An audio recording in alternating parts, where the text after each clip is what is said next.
Hello അസ്സലാമു അലൈക്കും. ഇന്ന് മഴയൊന്നുമില്ല കേട്ടോ. അപ്പോൾ പുറത്തിങ്ങനെ വന്നിരുന്നപ്പോഴാണ് ഒരു ഐഡിയ തോന്നിയുമ്പോൾ പായസം ഉണ്ടാക്കിയാലോ. അപ്പോൾ ഇതാ ഞാൻ പായസം ഉണ്ടാക്കാൻ വേണ്ടി പോവുകയാണ്. അപ്പോൾ ഇതാ പാൽ ഇവിടെ അടുപ്പത്തോട്ട് വെച്ചിട്ട് തിളക്കാൻ വേണ്ടി വെച്ചിട്ടുണ്ട്. ഇത് സേമിയ ഞാനിതിവിടെ വറുത്ത് വെച്ചിട്ടുള്ള സേമിയാണ്. പിന്നെ ഞാൻ ഇന്ന് ഉണ്ടാക്കാൻ പോകുന്നത് കസ്റ്റാർഡ് പായസം കേട്ടോ. അപ്പോൾ കസ്റ്റാർഡ് ഞാനിവിടെ കലക്കി വെച്ചിട്ടുണ്ട്. അപ്പോൾ ഇതാ നമ്മൾ പായസം പാല് തിളച്ചപ്പോൾ ഞാൻ അതിലോട്ട് സേമിയ ഇട്ടു. പിന്നെ ഏലക്കായും പഞ്ചസാര ഇവിടെ പൊടിച്ച് വെച്ച് റെഡിയാക്കി വെച്ചിട്ടുണ്ട്. അപ്പോൾ ഞാൻ നമ്മളെ പാലിങ്ങനെ തിളച്ചുകൊണ്ട് നിന്നപ്പോൾ ഞാനിതിലോട്ട് സേമിയ ഇട്ട് നല്ലതുപോലെ തിളപ്പിച്ചെടുത്തിട്ടുണ്ട്.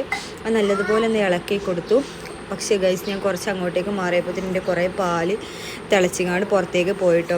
അപ്പോൾ ഓക്കെ, അപ്പോൾ അത് നമ്മൾ ശ്രദ്ധിക്കണം. പിന്നെ നമ്മൾ ഇതിലോട്ട് പഞ്ചസാര ആഡ് ചെയ്ത് പൊടിച്ച് വെച്ചിട്ടുള്ള പഞ്ചസാര ഏലക്കായും ആഡ് ചെയ്തിട്ടുണ്ട്. നല്ലതുപോലെ ഒന്ന് മിക്സ് ചെയ്ത് കൊടുക്കുക. പിന്നെ ഇത് നല്ലോണം ഒന്ന് തിളച്ച് വെന്തതിന് ശേഷം നമ്മൾ ഒഴിച്ച് വെച്ചിട്ടുള്ള ഈ കസ്റ്റാർഡ് പൗഡർ ഇതിലോട്ട് ഒഴിച്ച് കൊടുക്കുക. നല്ലതുപോലെ ഒന്നും കൂടി തിളപ്പിച്ചെടുക്കണം.